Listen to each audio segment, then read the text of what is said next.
Porque sim, não é resposta, na Rádio Observador, com o Eduardo Sá. Hoje comigo, Ricardo Conceição, assim um moderador, apresentador hoje emprestado, Eduardo, mas eu sinto legitimidade para vir aqui ao Porque sim, não é resposta, porque afinal de contas somos os dois fundadores do Porque sim, não é resposta, não é? Olá, Ricardo Conceição. Olá, Eduardo. É sempre Eu, bom conversar eu, consigo. eu, para mim é a mesma coisa. Eu, por mim, nunca teria saído de cá, Conceição. Obrigado, Eduardo, obrigado. Mas infelizmente a vida assim o obriga às vezes. Bom, hoje eu, só para os ouvintes que não estão muito habituados a esta dinâmica entre mim e o Eduardo, nós gostamos muito de conversar um com o outro e por regra até somos bem dispostos, mas hoje o tema é um bocadinho pesado. Vamos falar de violência dos filhos contra os pais. E se calhar, Eduardo, propunha-lhe aqui fazer uma divisão etária entre os filhos mais velhos, numa primeira parte da nossa conversa, e na segunda parte, se calhar, falávamos dos miúdos, das crianças, dos filhos mais novos. E queria começar pelos filhos mais velhos e queria lhe perguntar se com os idosos a viverem cada vez mais tempo, com os problemas que têm, que às vezes é preciso um apoio, ser cuidadores também desses idosos, se estes casos de violência estão a aumentar, não estão a aumentar, que conhecimento é que tem disto, Eduardo?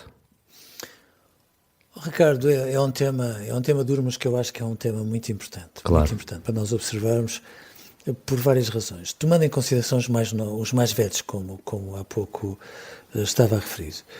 Ricardo, eu receio que os cuidados que nós dedicamos aos mais velhos precisem de uma conversa franca, porque eu tenho sempre a ideia de que nós temos, em relação às pessoas mais velhas, uma condescendência que me incomoda imenso. Exatamente. Porque parte do pressuposto que, por serem mais velhos, não são mais sábios, têm muito mais ilhas de demência e, portanto, se deve falar para eles devagarinho, como se não entendessem e como se porventura forem info-excluídos, fossem incapazes de perceber os tempos em que se vive.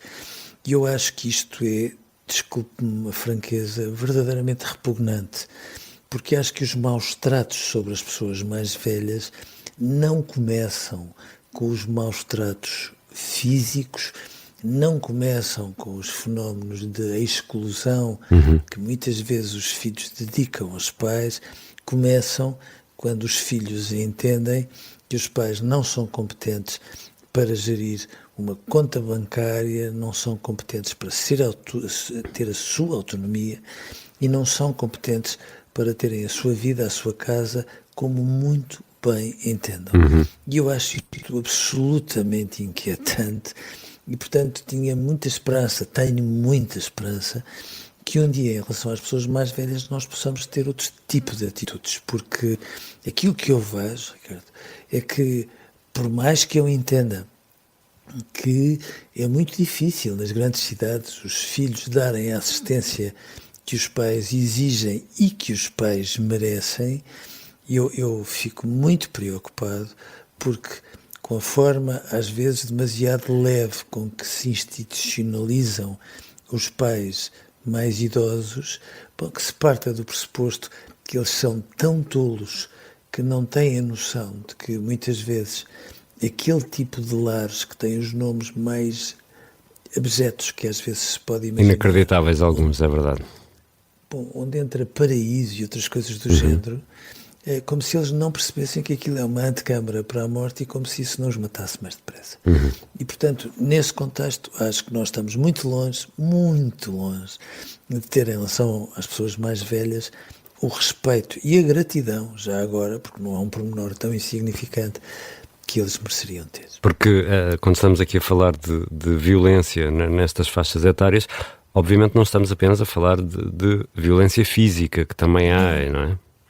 Não, quando nós os desconsideramos, basta isso, nós estamos de facto a fazer-lhes mal, nós estamos a magoá-los. E, portanto, esta ideia de que nós os desconsideramos porque gostamos muito deles, porque eles não são capazes de nos acompanhar em alguns temas, é uma perfeita parvoíce, desculpe. É nós estarmos de uma forma muito egocêntrica a imaginar que o mundo enfim, cresceu até nós e que aquelas pessoas todas que criaram as condições para nós sermos como somos fossem quase, enfim, suscetíveis de serem recicláveis porque não são indispensáveis ao nosso crescimento. E, portanto, eu acho muito importante que os pais, quando fazem isso, que não se esqueçam que não vale a pena estarem a dizer aos filhos como se deve fazer, basta que estejam só atentos aos exemplos que lhes dão e que, portanto, não percam de vista que é nos exemplos que dão em relação aos seus próprios pais que os filhos vão buscar, bom, a gramática e o vocabulário indispensável que irão utilizar mais tarde, quando for a sua vez de terem os cuidados indispensáveis aos seus pais quando forem mais velhos. E agora, se quisermos pensar na violência aqui, eu diria mais física, de crianças contra os pais, já todos assistimos a esta cena de uma criança que levanta a mão contra os pais ou de um adolescente que é absolutamente violento, para não dizer outra coisa, com os pais. Ricardo, Como é que isto se resolve, Eduardo? Eu acho piada que as crianças, quando são pequeninas, muito pequeninas mesmo, às vezes levantem a mão à mãe ou ao pai. E acho piada por uma razão.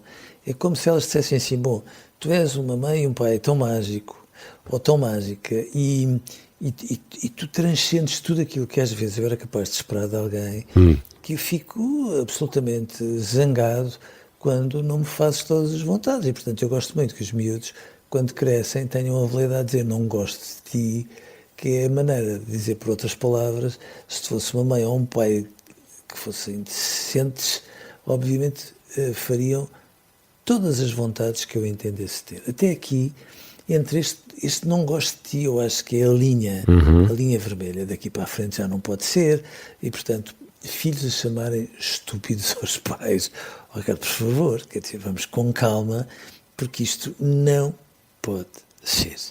Agora, aquilo que me preocupa verdadeiramente é uma onda que se sente em alguns adolescentes e com uma frequência cada vez maior de adolescentes que tratam literalmente mal os pais, porque os pais foram absolutamente inexcedíveis e foram muito complacentes com o lado imediatista que estes filhos foram tendo. Estes pais foram se encolhendo demasiadamente quando se trata de dizer que não e foram alimentando um individualismo que depois resvala para um egocentrismo e logo a seguir para o narcisismo destes miúdos. E, portanto, quando estes pais finalmente os contrariam, seja em relação ao que for, o que nós temos muitas vezes são miúdos que desafiam de uma forma aberta os pais, como se os pais não tivessem autoridade para serem pais, bom, que têm em relação aos pais abordagens do género não me chateis muito, estou a citar alguns exemplos, porque um destes dias eu meto-te um lado e nunca mais quero saber de ti. Bom, isto é uma agressão, não deixa uma nódoa negra, quer dizer, não deixa na pele, deixa na alma, e aqueles filhos que insultam, mas insultam literalmente os pais e pior, que muitas vezes os agridem fisicamente. Portanto, como é que isso se resolve, Eduardo? Os pais resolvem chamando a polícia, que é a coisa mais triste que possa acontecer, porque de repente... Mas não é a polícia que vai educar os filhos, não é? Não é a polícia que vai educar os filhos. E, portanto, estarmos a chamar a atenção para isto é estarmos a pedir, ainda por cima, no dia em que se comemora a Convenção dos Direitos das Crianças, que os pais deixem de ser pais encolhidos, por favor, e que assumam que a autoridade dos pais é um exercício de bondade em relação aos filhos e que quando os pais se demitem uma vez, 2 vezes, 20, 100 vezes de assumir em nome de princípios, de regras e da boa educação, que é uma coisa que não devia estar em vias de extinção, os pais estão a criar um caldo de cultura que faz com que estes miúdos, embrulhados nas redes sociais, embrulhados num conjunto de vulgaridades que depois fazem com que eles estraguem, claro, a determinada altura, leva a que pais de adolescentes olhem para os filhos e perguntem como é que os bons pais podem criar maus filhos. Podem, acidentalmente, movidos pelas melhores das intenções, mas não é razoável.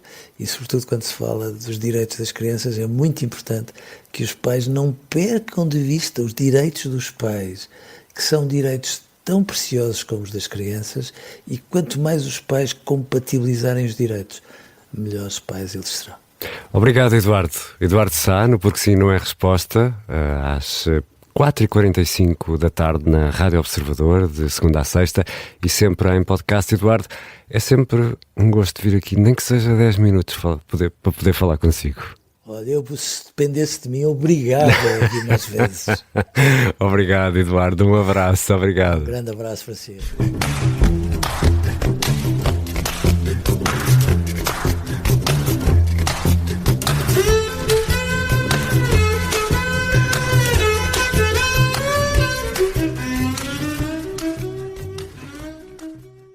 Se gostar deste podcast, pode seguir, dar 5 estrelas e comentar o episódio na Apple Podcasts ou no Spotify.